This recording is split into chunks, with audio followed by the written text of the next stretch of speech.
सत श्री अकाल जी, मैं स्वाति सक्सेना पंजाबी खबर वेख रहे आप सब का स्वागत करने खबर शुरुआत करांगे, पर उस तो पहले हेडलाइंस ते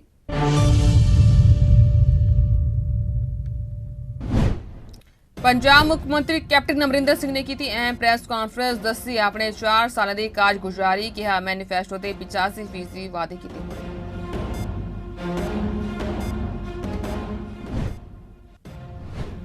प्रधानमंत्री मोदी ने पश्चिम बंगाल के पुरुलिया जिले में चुनावी रैली में किया संबोधन, कहा तृणमूल कांग्रेस सरकार को 10 साल के कुशासन से तुष्टिकरण की राजनीति लिए सजा मिलेगी। पंजाब में पिछले 24 घंटे दौरान कोरोना कारण 32 मौतें हुई, जबकि कि 2387 नवे केस आए सामने।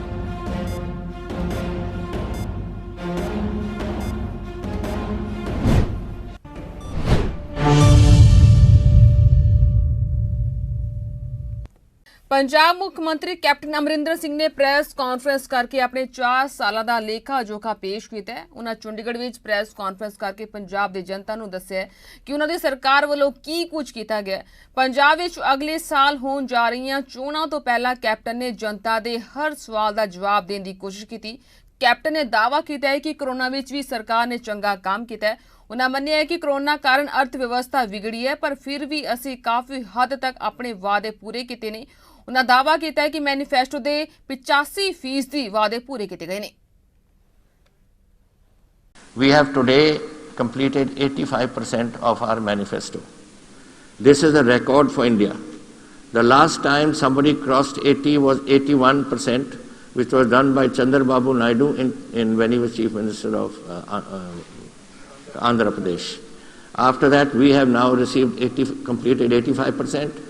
And we will complete our promises, and only then I will go to the people. ਅਸੀਂ totally opposed ਹੈ to these 3 ਜਿਹੜੇ ਪਾਰਲੀਮੈਂਟ ਦੇ ਕਾਨੂੰਨ ਨੇ। ਉਦੋਂ ਹੀ ਅਸੀਂ ਅਸੈਂਬਲੀ ਸੱਦੀ ਸੀ, ਇਹਨਾਂ ਨੂੰ ਰੱਦ ਕੀਤਾ, ਔਰ ਰੱਦ ਕਰਨ ਤੋਂ ਬਾਅਦ ਅਸੀਂ ਆਪਣੇ ਕਾਨੂੰਨ ਉੱਥੇ ਲਿਆਏ ਜੋ ਅਸੀਂ ਸਮਝਦੇ ਹਾਂ ਆਪਣੇ ਕਿਸਾਨੀ ਵਾਸਤੇ ਠੀਕ ਸੇ। ਉਹਦੇ ਵਿੱਚ ਸਾਨੂੰ ਜਦੋਂ ਵਿਧਾਨ ਸਭਾ ਦੇ ਜਦੋਂ ਸਾਡੀ ਆਲ ਪਾਰਟੀ ਮੀਟਿੰਗਸ ਹੋਈਆਂ, difference of Akali Dal walkout कर गया सी, वो शामिल नहीं होया, आम आदमी शामिल हुई। लेकिन पार्लीमेंट असैंबली दे विच सारिਆਂ ने इस गल नूं सपोर्ट किया, और फिर अकाली लीडरशिप, आम लीडरशिप, आप लीडरशिप और साड़ी असी रल के जाके गवर्नर साहब नूं वो बिल जो पास होया सी यूनैनिमसली हाउस दे विच वो दे के आए। फिर उस तो बाद अकाली दल और आप फिर खेडा खेडन लगे सियासी, which is a great tragedy. असी ड्रग्स के उपर बड़िया प्राप्तियां कीतियां ने। Thank you. और एक गल मैं स्पष्ट करना चाहता, पता नहीं बार बार मैं कहना, पता नहीं सुनते क्यों नहीं लोग। मैं जदों दमदमा साहब वाल गुटका साहब चक के कीता सी और सौं खाधी सी, मैं कहा सी मैं अज वायदा करदा कि इस नशियां दा लक तोड़ांगा। मैं नहीं कहा सी मैं कि मैं उड़ा दांगा उसनूं। ਹੁਣ ਤੁਸੀਂ ਉਹਦੇ ਨਾਲ ਕਿਤੇ ਅਖਬਾਰ ਇਹ ਵੀ ਜੋੜਨ ਲੱਗੇ ਕਿ ਉਹਨਾਂ ਨੇ ਇਹ ਵੀ ਵਾਅਦਾ ਕੀਤਾ ਸੀ ਕਿ ਲਿਕਰ ਖਤਮ ਹੋਊਗੀ, ਇਹ ਵੀ ਵਾਅਦਾ ਕੀਤਾ ਸੀ ਫਲਾਣੀ ਚੀਜ਼ ਖਤਮ ਹੋਊਗੀ। ਮੈਂ ਕਦੇ ਨਹੀਂ ਕੀਤਾ। ਮੈਂ ਇੱਕ ਵਾਅਦਾ ਕੀਤਾ ਸੀ, ਉਹ ਦਮਦਮਾ ਸਾਹਿਬ ਗੁਟਕਾ ਸਾਹਿਬ ਚੱਕ ਕੇ ਰਾਮਪੁਰੇ ਫੂਲ ਚੋਂ ਬੋਲ ਰਿਹਾ ਸੀ ਮੈਂ, ਔਰ ਮੈਂ ਕਿਹਾ ਸੀ ਕਿ ਇਸ ਨਸ਼ਿਆਂ ਦਾ ਲੱਕ ਮੈਂ ਤੋੜਾਂਗਾ। ਪਲੀਜ਼ ਬੀ ਕਲੀਅਰ ਆਪਣੀ ਸਟੇਟਮੈਂਟਾਂ ਵਿੱਚ, ਨਹੀਂ ਆ ਜਿਹੜੇ ਹੋਰ ਨੇ ਹੋਰ ਉਹਨਾਂ ਨੂੰ ਕੰਮ ਨਹੀਂ, ਉੱਥੇ ਜਾ ਕੇ ਰੌਲਾ ਪਾਉਣ ਲੱਗ ਜਾਂਦੇ ਔਰ ਗਲਤ ਗੱਲਾਂ ਉੱਥੇ ਕਰਨ ਲੱਗ ਜਾਂਦੇ। इस दे नाल ही चंडीगढ़ विखे पंजाब मुख्यमंत्री कैप्टन अमरिंदर सिंह की प्रेस कॉन्फ्रेंस दौरान चढ़ती कला टाइम टीवी के डायरैक्टर हरप्रीत सिंह दर्दी ने किसानी मुद्दे नूं चुकिया। इस दौरान उन्होंने मंडियां के निजीकरण और पंजाब की डिग रही आर्थिकता ते पंजाब मुख्यमंत्री नूं सवाल पूछा, जिसका पंजाब मुख्यमंत्री वालों की जवाब दिता गया, आओ सुनते हैं। सर, जिवें बल्ली साहब ने कहा भी सेंट्रलाइज पावर जिहड़ी है गवर्नमेंट अपने कोल बहुत लै रही है, दूजे पासे पंजाब के उत्ते इकनॉमिकली रिस्ट्रेन बहुत है। सर, इन दिस सिचुएशन साड़ियाँ मंडियां भी खत्म हो रही हैं तो होर बड़ा कुछ खत्म हो रहा है। दूजे पासे तुहाडे प्लान्स भी बड़े जबरदस्त ने अगे आने वाले टाइम दे विच, ते how economically Punjab is going to survive? What are the policies where we can get the income to spend? Finance Commission has helped us out greatly this year. Our resource base is much better, and revenue is increasing. Industrial revenue will increase, your liquor industry is increasing, your sand, everything put together. हर बूंद नाल ही बाल्टी भरी जाती है ना। So this is going up and up and up at the moment. So he has estimated and calculated and I think ਜਿਹੜਾ ਕੁਝ ਅਸੀਂ ਪ੍ਰਪੋਜ਼ਲ ਦਿੱਤੀਆਂ ਨੇ it is based on realistic assumptions. ਅਸੀਂ ਜਿਹੜੀ ਰੀਅਲਿਸਟਿਕ ਅਜ਼ੰਪਸ਼ਨਸ ਕੀਤੀਆਂ ਨੇ ਕਿ ਇੰਨਾ ਸਾਡਾ ਰਿਸੋਰਸ ਬੇਸ ਵੱਧਦਾ ਹੈ, ਉਹਦੇ ਬੇਸਿਸ ਤੇ ਅਸੀਂ finance minister and the government ਇਹਦੇ ਤੇ ਫੈਸਲੇ ਕੀਤੇ ਨੇ। ਕੈਪਟਨ ਅਮਰਿੰਦਰ ਸਿੰਘ ਦੀ ਅਗਵਾਈ ਵਾਲੀ ਕਾਂਗਰਸ ਸਰਕਾਰ ਦੇ 4 ਸਾਲ ਪੂਰੇ ਹੋਣ ਦੇ ਸੰਬੰਧੀ ਆਪਣੇ ਕਾਰਜਕਾਲ ਦੀਆਂ ਪ੍ਰਾਪਤੀਆਂ ਗਣਵਾਉਣ ਦੇ ਲਈ ਮੁੱਖ ਮੰਤਰੀ ਕੈਪਟਨ ਅਮਰਿੰਦਰ ਸਿੰਘ ਵੱਲੋਂ ਪ੍ਰੈਸ ਕਾਨਫਰੰਸ ਕੀਤੀ ਗਈ। ਉੱਥੇ ਹੀ ਹੁਸ਼ਿਆਰਪੁਰ ਵਿੱਚ ਪੰਜਾਬ ਦੇ ਕੈਬਨਿਟ ਮੰਤਰੀ ਅਰੁਣਾ ਚੌਧਰੀ ਨੇ ਪੱਤਰਕਾਰਾਂ ਨਾਲ ਗੱਲਬਾਤ ਕੀਤੀ। ਉਹਨਾਂ ਕਿਹਾ ਕਿ ਪੰਜਾਬ ਸਰਕਾਰ ਨੇ ਲੋਕਾਂ ਦੀ ਭਲਾਈ ਲਈ ਵੱਡੇ ਕਾਰਜ ਕੀਤੇ ਨੇ। ਉਹਨਾਂ ਕਿਹਾ ਕਿ ਪੰਜਾਬ ਸਰਕਾਰ ਨੇ ਮਹਿਲਾਵਾਂ ਲਈ ਮੁਫਤ ਸਫ਼ਰ ਦਾ ਐਲਾਨ ਕੀਤਾ ਹੈ ਤੇ ਬੁਢਾਪਾ ਪੈਨਸ਼ਨ ਵਿੱਚ ਵੀ ਵਾਧਾ ਕੀਤਾ ਹੈ।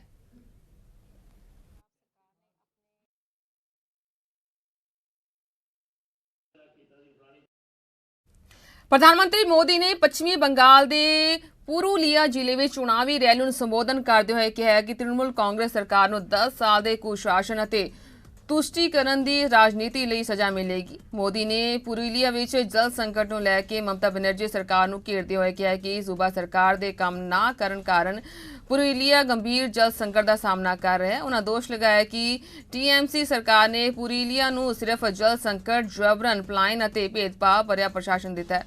उन्होंने दोष लगाया कि तृणमूल कांग्रेस सरकार ने पुरुलिया के उद्योगिक विकास को नज़रअंदाज किया है। उन्होंने ममता बनर्जी ते निशाना साधते हुए कहा कि बंगाल को याद है कि किसने फौज के तख्ता पलट की साजिश रचन का दोष लगाया है।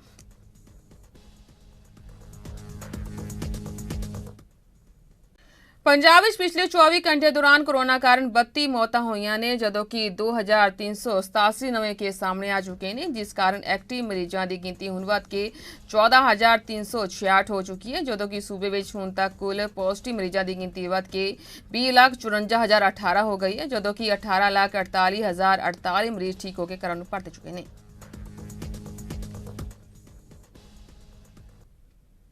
केंद्रीय मंत्री नितिन गडकरी ने लोक सभा दे विच वड्डा ऐलान करते हुए कहा है कि सरकार अगले साल तक देश के सारे टोल प्लाजे बंद करने की योजना बना रही है।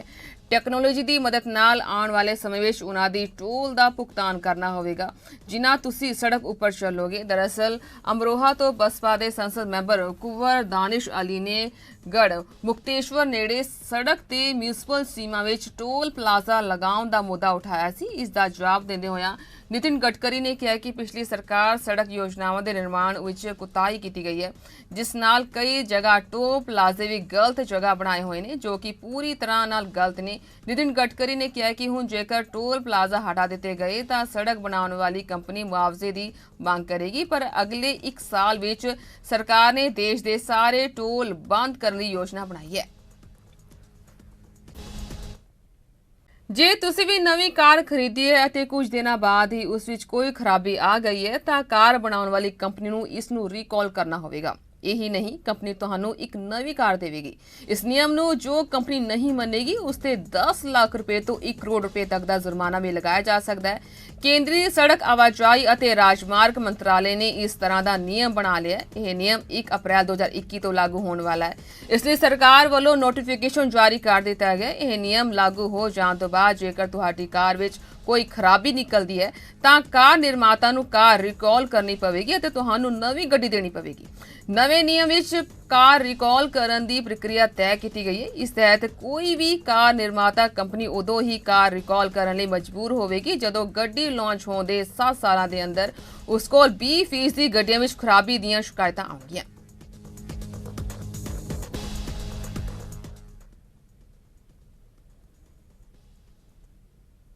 श्रोमणी गुरुद्वारा प्रबंधक कमेटी वालों श्री गुरु तेग बहादुर साहिब जी के 400 साला प्रकाश पुरब नूं समर्पित गुरुद्वारा साई पातशाही नौवीं बाबा बकाला साहिब विखे विशाल गुरमत समागम दौरान हज़ारां संगतां ने शिरकत की, जदों कि श्री अकाल तख्त साहिब के जथेदार ज्ञानी हरप्रीत सिंह जी, श्रोमणी कमेटी प्रधान बीबी जगीर कौर, सचखंड श्री हरमंदर साहिब के मुख ग्रंथी सिंह साहिब ज्ञानी जगतार सिंह जी, बाबा अवतार सिंह, सुर सिंह मुखी दल, बाबा बीदी चंद, ਪਦਮ ਸ਼੍ਰੀ ਬਾਬਾ ਸੇਵਾ ਸਿੰਘ ਖਡੂਰ ਸਾਹਿਬ, ਸ਼੍ਰੋਮਣੀ ਕਮੇਟੀ ਦੇ ਜਨਰਲ ਸਕੱਤਰ ਐਡਵੋਕੇਟ ਭਗਵੰਤ ਸਿੰਘ ਸਿਆਲਕਾ ਅਤੇ ਮੁੱਖ ਸਕੱਤਰ ਐਡਵੋਕੇਟ ਹਰਜਿੰਦਰ ਸਿੰਘ ਧਾਮੀ ਨੇ ਸੰਗਤਾਂ ਨਾਲ ਵਿਚਾਰ ਸਾਂਝੇ ਕੀਤੇ।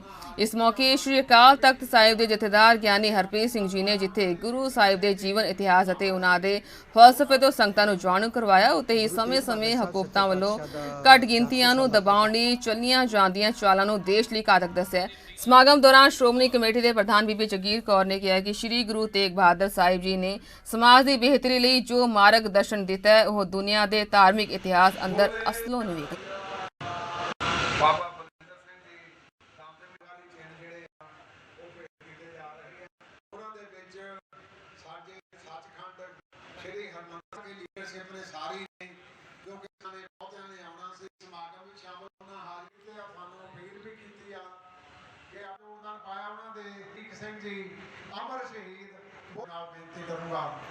ਗੁਰੂ ਤੇਗ ਬਹਾਦਰ ਸਾਹਿਬ ਸੱਚੇ ਪਾਤਸ਼ਾਹ ਦਾ 400 ਸਾਲਾ ਪ੍ਰਕਾਸ਼ ਪੁਰਬ ਸ਼ਤਾਬਦੀ ਰੂਪ 'ਚ ਮਨਾਇਆ ਜਾ ਰਿਹਾ ਹੈ। ਇਸ ਗੱਲ ਦੀ ਭਾਰੀ ਖੁਸ਼ੀ ਹੈ।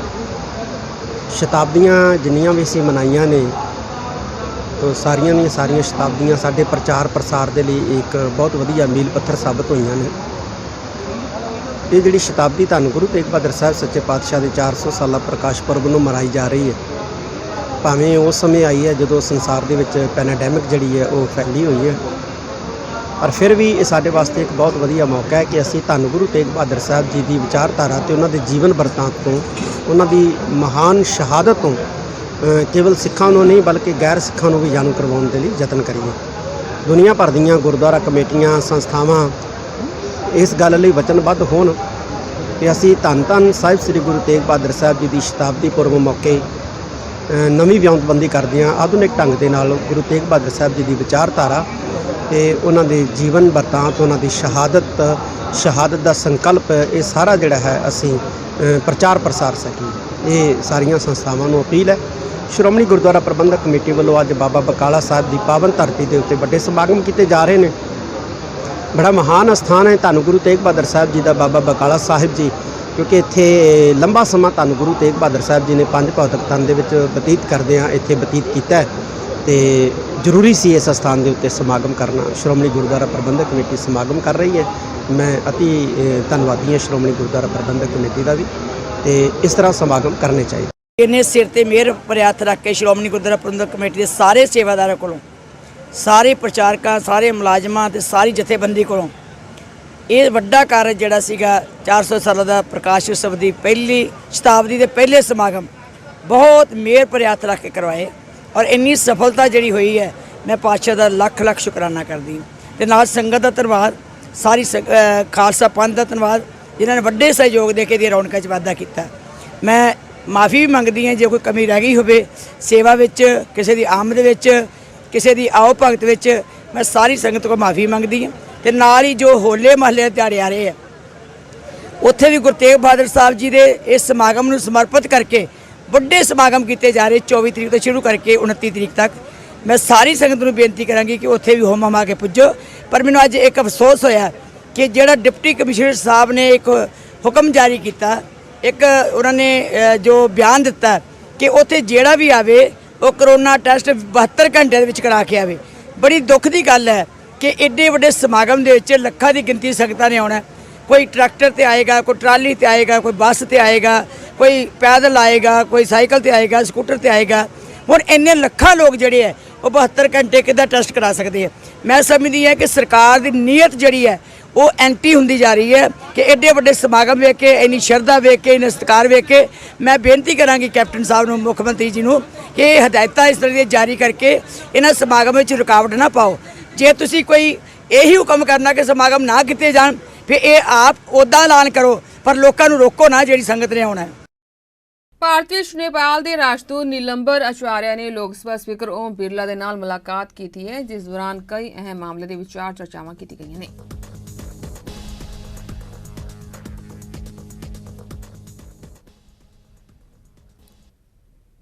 ਲੋਕ ਸਭਾ ਮੈਂਬਰ ਜਸਬੀਰ ਸਿੰਘ ਗਿੱਲ ਡਿੰਪਾ ਨੇ ਸੰਸਦ ਦੇ ਵਿੱਚ ਕਈ ਅਹਿਮ ਮੁੱਦੇ ਚੁੱਕੇ। ਇਸ ਮੌਕੇ ਉਨ੍ਹਾਂ ਜਿੱਥੇ ਪੰਜਾਬ ਲਈ ਵੱਧ ਗ੍ਰਾਂਟਾਂ ਦੀ ਮੰਗ ਕੀਤੀ, ਉੱਤੇ ਹੀ ਦੇਸ਼ ਦੀ ਆਰਥਿਕਤਾ ਵਿੱਚ ਪੰਜਾਬ ਦੇ योगदान की जानकारी साझी की। मैं जब भी गवर्नमेंट का बजट डॉक्यूमेंट देखता हूं तो उसे देख के ऐसा लगता है कि जैसे ये बजट देश के लिए नहीं, कुछ चुनिंदा राज्यों के लिए आया हो, और जिसमें अगर मैं शुरू करूं हाईवेज में, तो हाईवेज में तकरीबन कोई 40-45 हज़ार करोड़ रुपया सिर्फ उन राज्यों के लिए रखा गया जहां इस टाइम असेंबली इलेक्शन चल रही। मैं इसके खिलाफ नहीं, मगर मेरा मानना है कि हमें कम से कम पंजाब को उसका हक मिलना चाहिए। हमारा जो शेयर है, हमारा जो टैक्स कलेक्शन है, वो भी नेशनल एवरेज से काफ़ी ऊपर है, जो हम जो सेंट्रल टैक्सेस में या जीएसटी में अपना हिस्सा डालते हैं। मगर जब वापस देने की बारी आती है, जो पंजाब ऊपर से तीसरे चौथे पायदान पे है, वो नीचे से तीसरे चौथे पायदान पे पहुंच जाता है, जो एक दुखदाई बात है।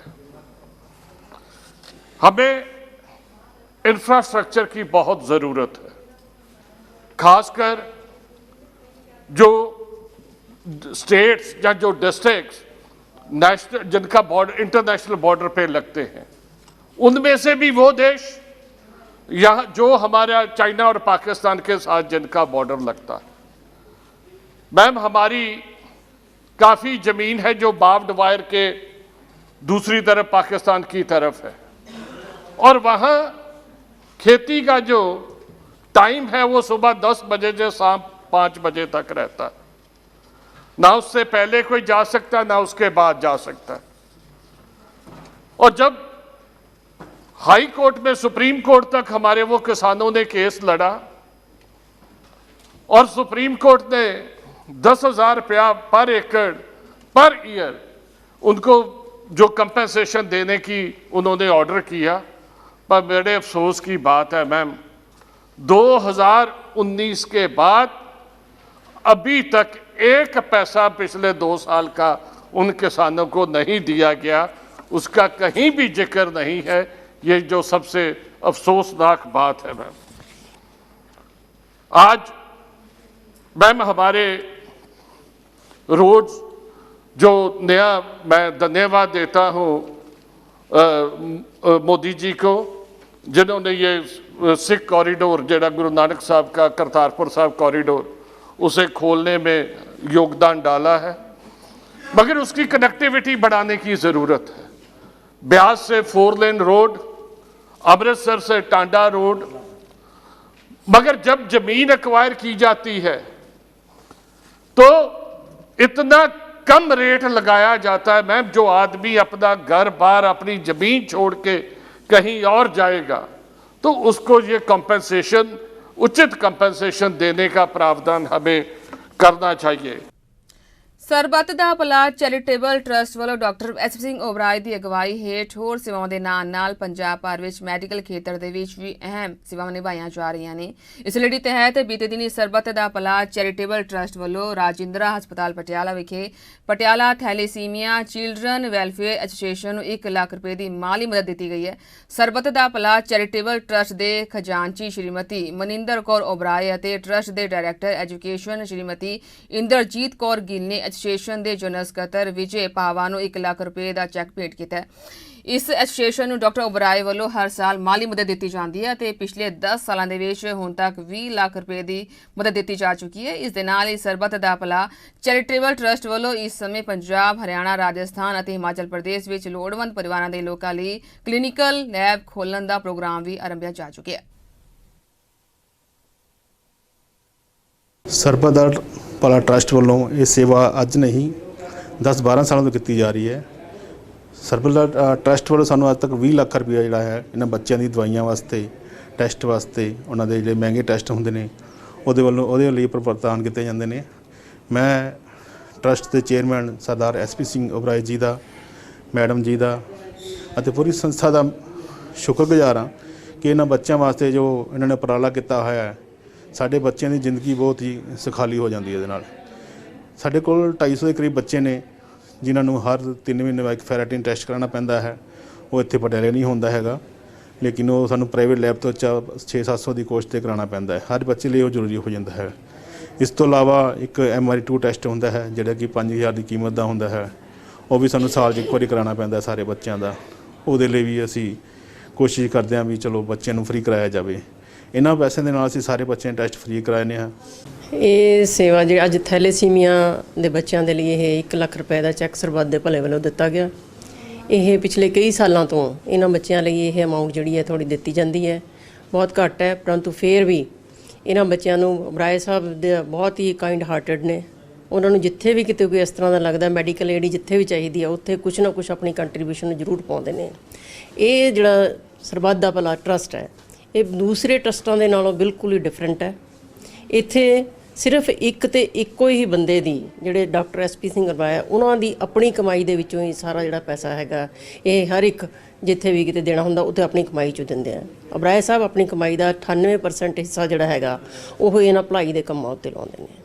ਸੋ ਅੱਜ ਅਸੀਂ ਇੱਥੇ ਥੈਲੇਸੀਮੀਆ ਡੇ ਦੇ ਸੰਬੰਧ 'ਚ ਅੱਜ ਇੱਥੇ ਇਹਨਾਂ ਨੂੰ ਅਸੀਂ ਇਸ ਸੰਸਥਾ ਨੂੰ ਜਿਹੜੀ ਹੈਗੀ ਹੈ 1 ਲੱਖ ਰੁਪਏ ਦਾ ਚੈੱਕ ਦੇਣ ਲਈ ਮਿਸਿਸ ਅਬਰਾਏ ਮੇਰੇ ਨਾਲ ਨੇ। ਮੈਂ ਇਹੀ ਵਿਸ਼ ਕਰਦੀ ਹਾਂ ਕਿ ਇਹ ਪਰਿਵਾਰ ਵਾਹਿਗੁਰੂ ਕਰੇ ਇਹਨਾਂ ਨੂੰ ਲੰਬੀ ਉਮਰ ਦੇਵੇ, ਸਿਹਤ ਦੇਵੇ ਤਾਂ ਕਿ ਇਸੇ ਤਰ੍ਹਾਂ ਹੀ ਇਹ ਅੱਗੇ ਨੂੰ ਫੇਰ ਮਾਨਵਤਾ ਦੀ ਸੇਵਾ ਕਰਦੇ ਰਹਿਣ। ਅੰਮ੍ਰਿਤਸਰ ਤੇ ਗੁਰਬਖਸ਼ ਨਗਰ ਇਲਾਕੇ ਵਿੱਚ ਉਸ ਸਮੇਂ ਹਲਚਲ ਮਚ ਗਈ ਜਦੋਂ ਕੁਝ ਲੋਕਾਂ ਦੇ ਵੱਲੋਂ ਵਾਰਡ ਦੇ ਸਾਬਕਾ ਕੌਂਸਲਰ ਅਤੇ ਪੁਲਿਸ ਮੁਲਾਜ਼ਮਾਂ ਤੇ ਬੇਸਬਾਲ ਅਤੇ ਪੱਥਰਾਂ ਨਾਲ ਹਮਲਾ ਕਰ ਦਿੱਤਾ ਗਿਆ। ਸਰਬਜੀਤ ਸਿੰਘ ਲਾਟੀ ਦਾ ਕਹਿਣਾ ਹੈ ਕਿ ਸਨੀ ਢਿੱਲੋਂ ਨੇ ਉਸ ਦੇ ਘਰ ਦੇ ਬਾਹਰ ਜਾ ਕੇ ਭੱਦੀ ਸ਼ਬਦਾਵਲੀ ਵਰਤੀ ਤੇ ਇਸ ਬਾਬਤ ਉਸਨੇ ਪੁਲਿਸ ਨੂੰ ਇਤਲਾਹ ਦਿੱਤੀ। ਜਦ ਮੁਲਜ਼ਮ ਨੂੰ ਪੁਲਿਸ ਚੌਂਕੀ ਲਿਆਂਦਾ ਗਿਆ ਤਾਂ ਉਸਨੇ ਉੱਥੇ ਵੀ ਕੌਂਸਲਰ ਨਾਲ ਹੱਥੋਂਪਾਈ ਕੀਤੀ ਅਤੇ ਉਸ ਬਾਅਦ ਗੁੰਡਾਗਰਦੀ ਦੀ ਹੱਦ ਮੁਕਾਉਂਦਿਆਂ ਉਸਨੇ ਪੁਲਿਸ ਚੌਂਕੀ ਦੇ ਅੰਦਰ ਹੀ ਪਥਰਾ ਕਰਨਾ ਸ਼ੁਰੂ ਕਰ ਦਿੱਤਾ। ਨਤੀਜੇ ਵਜੋਂ 3 ਪੁਲਿਸ ਮੁਲਾਜ਼ਮ ਜ਼ਖਮੀ ਹੋ ਗਏ ਅਤੇ ਜ਼ਖਮੀਆਂ ਦਾ ਇਲਾਜ ਅੰਮ੍ਰਿਤਸਰ ਦੇ ਸਿਵਲ ਹਸਪਤਾਲ ਵਿੱਚ ਚੱਲ ਰਿਹਾ ਹੈ। ਪੁਲਿਸ ਨੇ ਮੁਲਜ਼ਮ ਖਿਲਾਫ ਕਾਨੂੰਨੀ ਕਾਰਵਾਈ ਕਰਨ ਦੀ ਗੱਲ ਆਖੀ ਹੈ।